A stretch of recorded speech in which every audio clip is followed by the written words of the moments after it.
Tonight, we take pleasure in bringing you Suspense, a weekly anthology of notable melodramas from stage and screen, fiction and radio, presented each week to bring you to the edge of your chair, to keep you in suspense.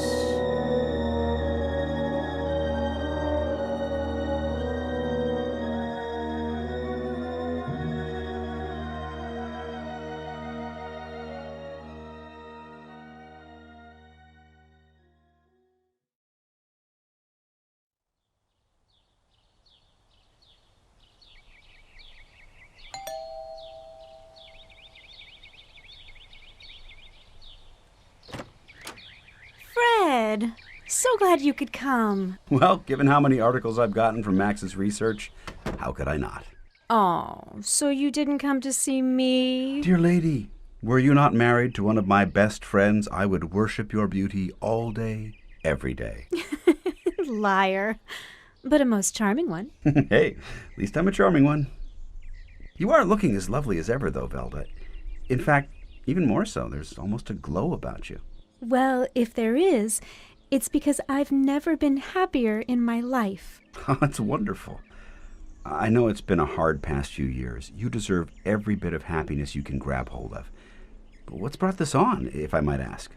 I know Max is anxious to see you, Fred. We'll talk later, okay? Okay, we'll talk later. Is he in his laboratory? Isn't he always? All right, till later.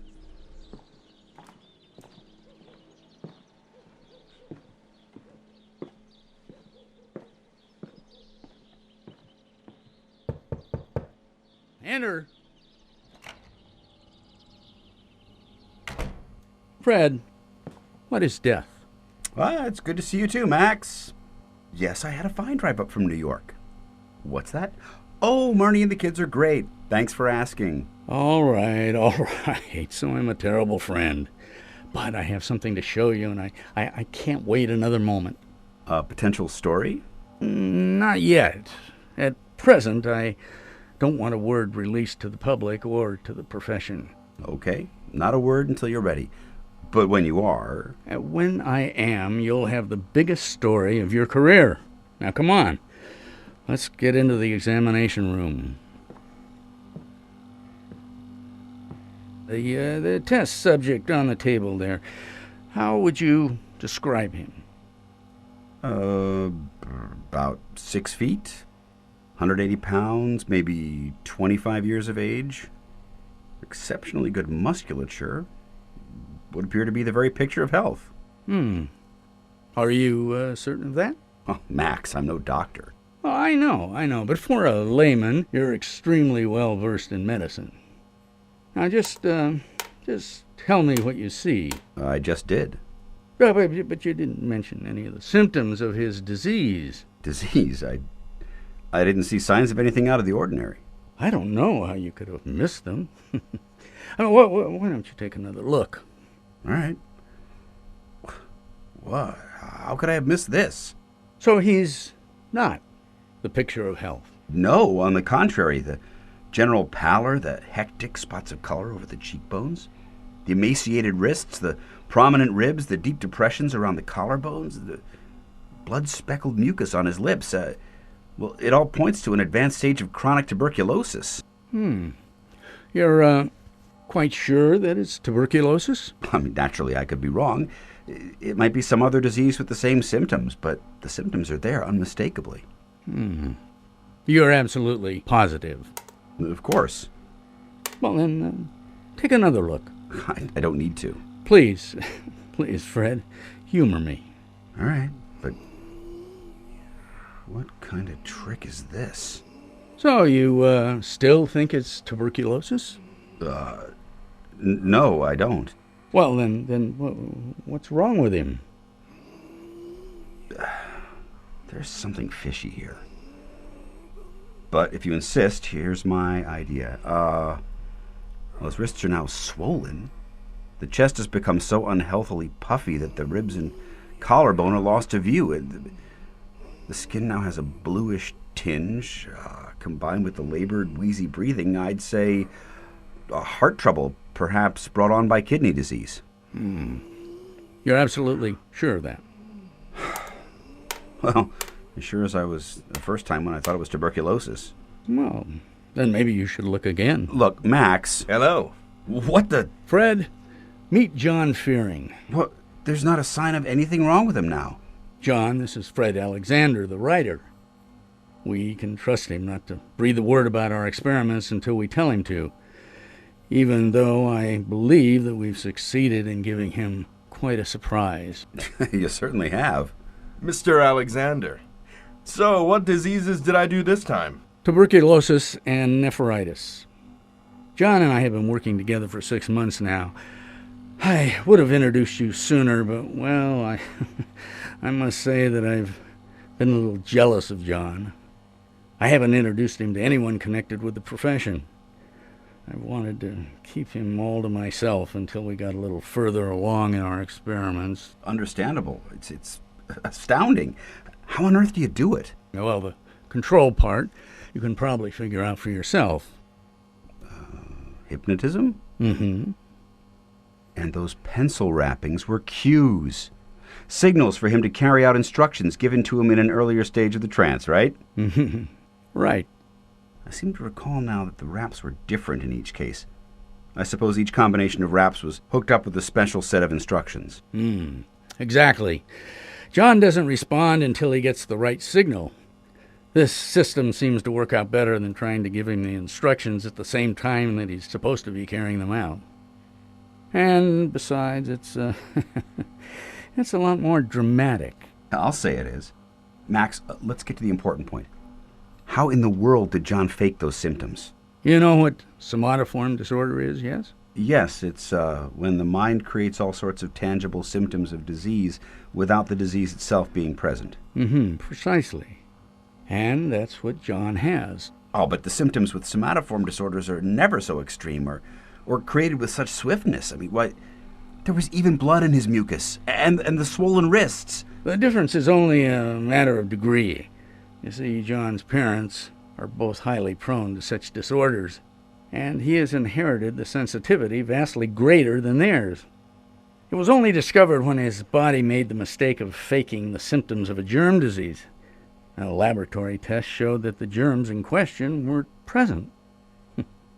Eventually, John ended up here. His family lives close by, and Velda had made friends with him. We began working together, and by learning how to harness this astonishing gift of his, John went from a hopeless hypochondriac to the magnificent physical specimen you see here today. Well, magnificent physical specimen or not, we still haven't trained me to not have to eat, huh? Well, not yet, at any rate. All right, well, let's continue in the morning. Now, why don't we go get ready for dinner?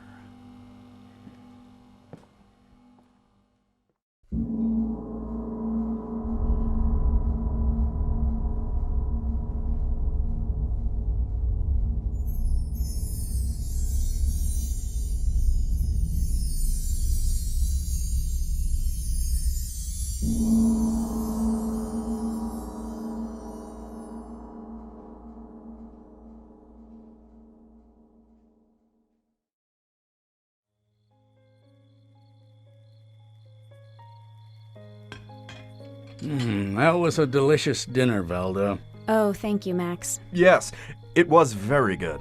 I'm so glad you enjoyed it, John. And I'll make it unanimous. Excellent, Velda. Thank you, Fred. Would you care for an after-dinner drink, Fred? I know better than to ask Velda or John. Neither one of them touches the stuff. They're both utterly vice-free. I figured that. As hard as Max has worked to get me well, the last thing I wanted to do was mess things up. And as for me, I seem to have found an all-new reason to live. A lust for life? Very much so, John. Well, I'm not one to let a man drink alone. Besides, I have some questions for you about the creation of the extreme symptoms during the experiments. Isn't there a certain amount of danger in that? Oh, no. We're always very, very careful. And in any case, the possibilities being what they are, I would consider almost any risk worth running. I don't doubt that. I'll leave you boys to talk shop then. Yeah, I'd be glad to help you with the dishes, Velda. I'd like that, John. And maybe afterwards we can take a walk. It's a lovely moonlit night. It certainly is.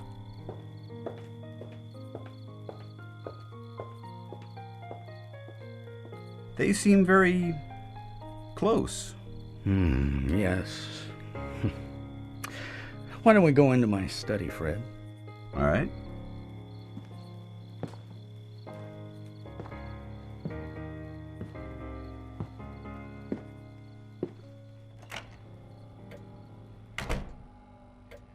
They're having an affair, Fred.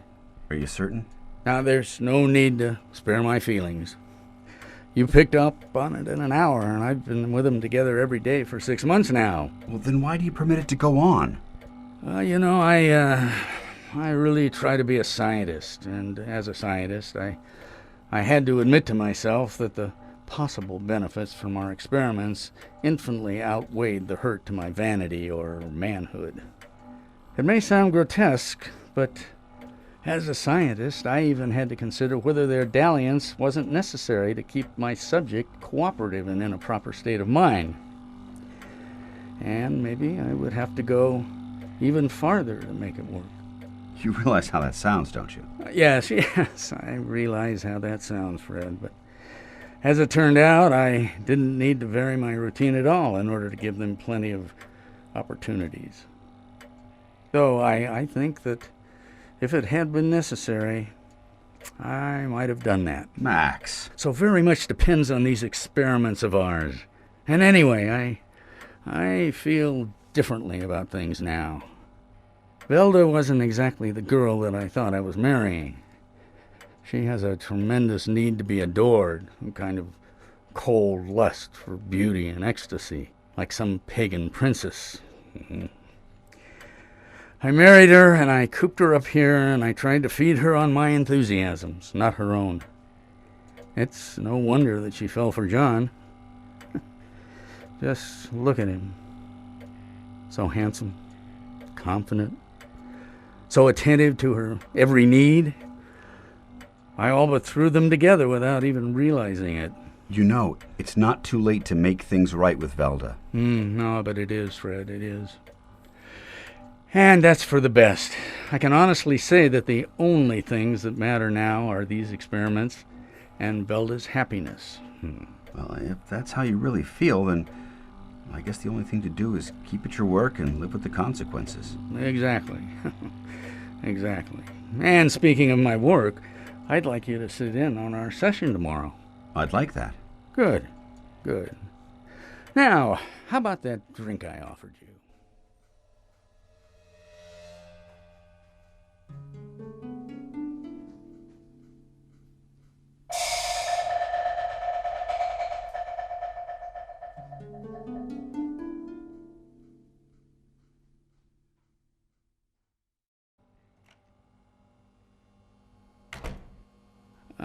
Good morning, Fred. Did you sleep well? Yes, thank you. Is he hypnotized already? He is. And you've given him his instructions? I have. I'm glad you're here, Fred, because today we are going to try something new. We are going to push onward to the ultimate test. What instructions did you give him, Max? You know that question that I asked you when you first arrived yesterday? What instructions did you give him? Just watch.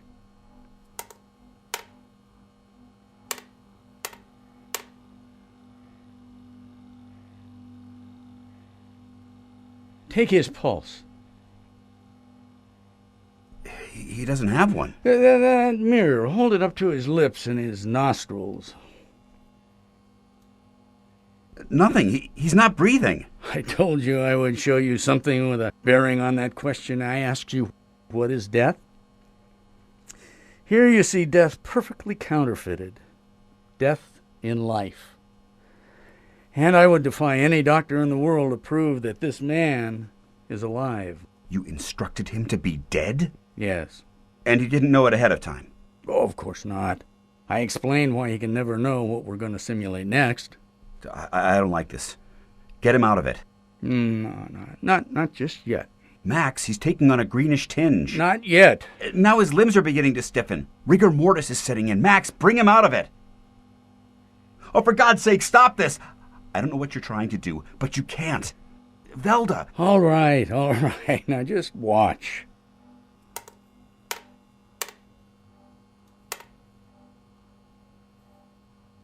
See? The muscles are beginning to relax already.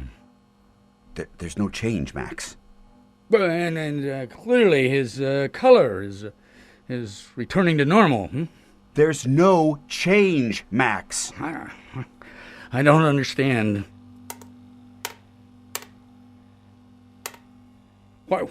Why isn't this working? Why isn't he reviving?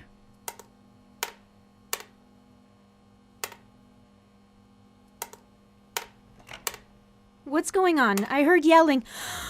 Oh my God, John! You killed him! You killed him! Fred, get her out of here. Murderer! Murderer! Murderer!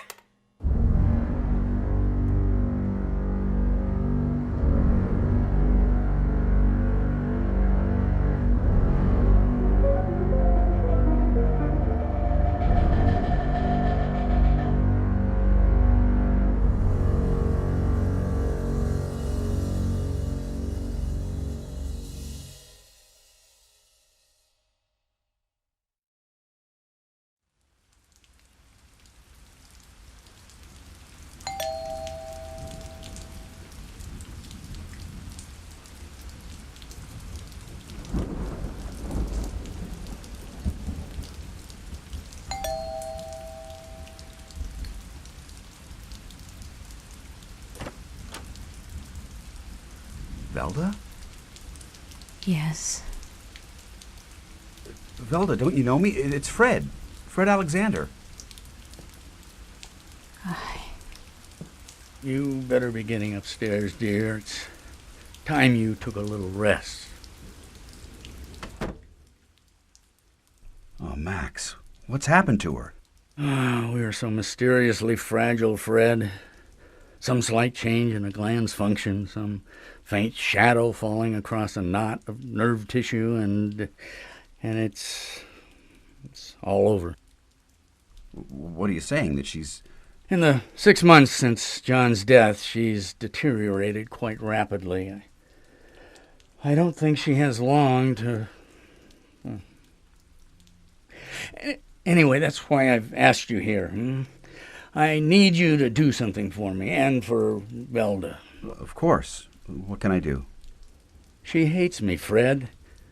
A murderous hatred for what I did to the man that she really loved. But what can I do about that?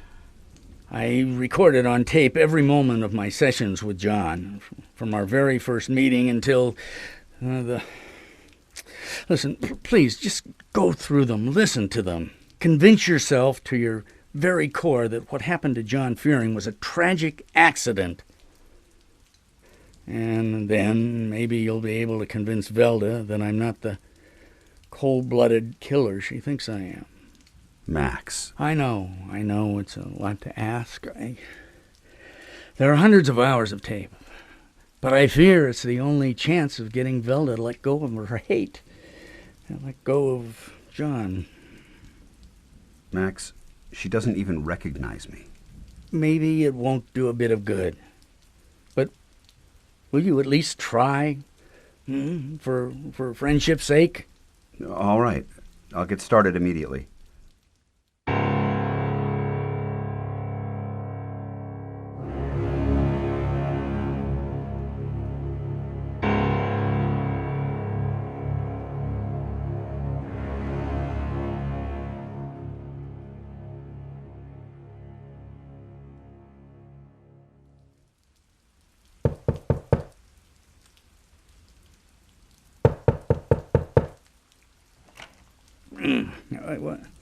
What is it, Fred? Max, come on.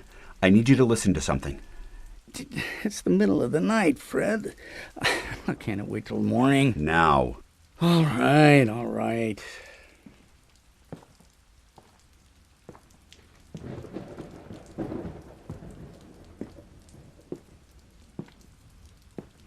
Now, what is it that I need to listen to?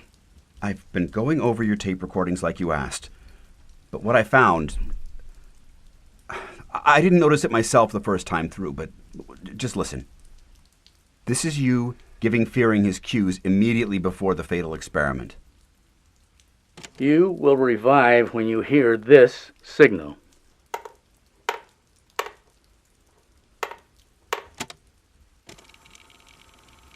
This is the last one. Velda! All right. Now just watch.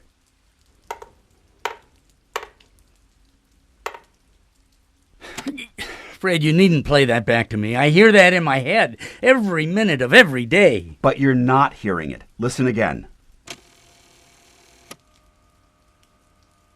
Now just watch. Fred, why are you doing this to me? Did I not just tell you? I'll never forget that banging out signal over and over again, hoping against hope that he'd come out of it. But that's just it. Oh yes, you kept banging out the signal. But it was the wrong one. What? What are you talking about? I must have given it 50 times. 3 and 2. 3 and 2. 3 and 2. But you didn't. Listen to the tape. Watch.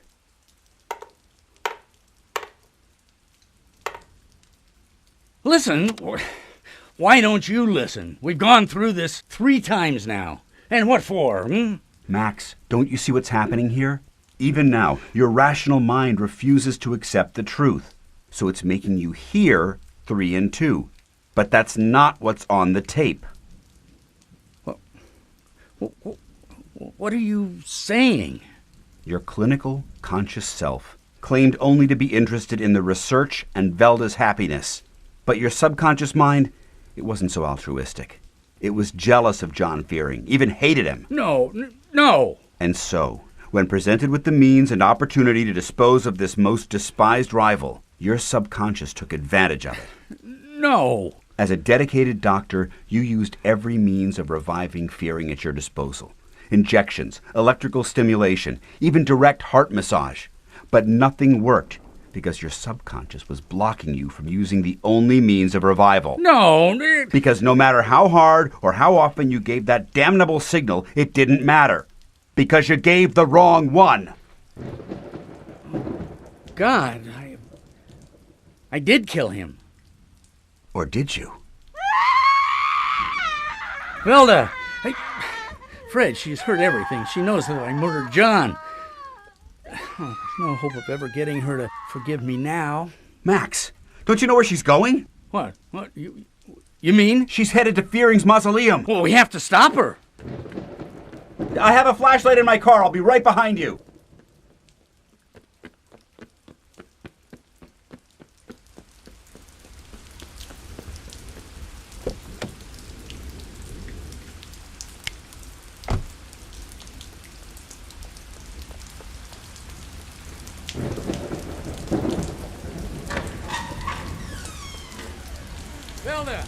Velda, no! No, Velda, stop! Velda, no, Velda, stop, Velda! Stop!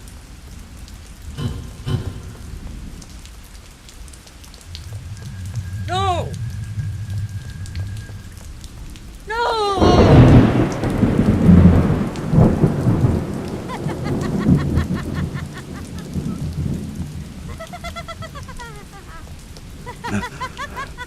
Fearing's tomb. Open. And Max. Strangled. By the rotting corpse of John Fearing.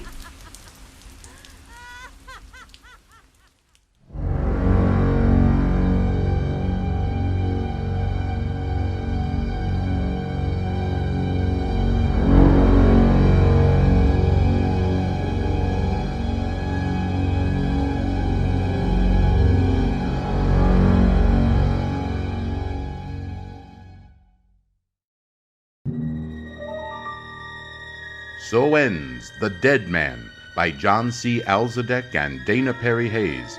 Tonight's story of Suspense. Suspense is produced by Blue Hours Productions and recorded at Melrose Music in Hollywood, California. Tonight's radio drama was adapted for radio by John C. Alsedek and Dana Perry-Hayes from the short story by Fritz Leiber, Jr. Tony Dow was Professor Max Redford, Peter Jessop was Fred Alexander, Camden Singer was Velda Redford, and Rick Federman was John Fearing. I'm your host, Damon Krall. Next week at this time, tune in again for another study in Suspense.